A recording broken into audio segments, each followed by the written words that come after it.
Good morning. I'm sitting in Brouwhouse, a coffee house near the center of Utrecht, drinking a cup of Ethiopia coffee.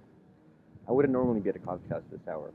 For me, drinking coffee has always been a social activity during which my friends and I, mostly in the city of Petrovsk, Ukraine, and here in Utrecht, would share gossip in Russian, complain about politicians, and hurl pretentiousness and pseudo-intellectual jargon at the walls around, which should always ensure the proper intimate context of such far-fetched fantasies.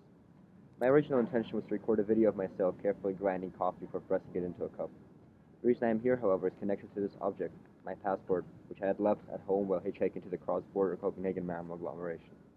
After the Danish border patrol refused me to let me enter Sweden on account of not holding a passport, I had to leave my bag and my coffee utilities, which by that time had already been in Malmö, spend the night in Copenhagen and hitchhike back in the morning.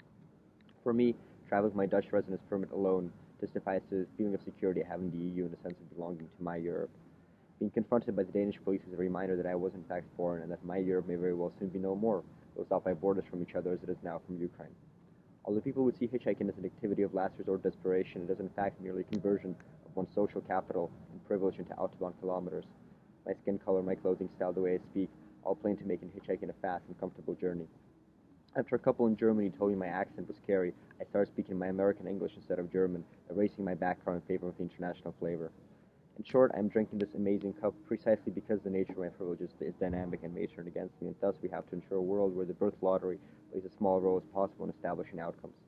Finally, I have been exposed to some Marxist tradition in the years of college, and I would say that it is the alienation from means of production of coffee, my beloved AeroPress and grinder, that forced me into idle consumption.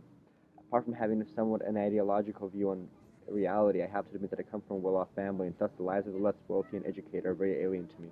In fact, hitchhiking with truck drivers is one of the few times I get out of the class bubble.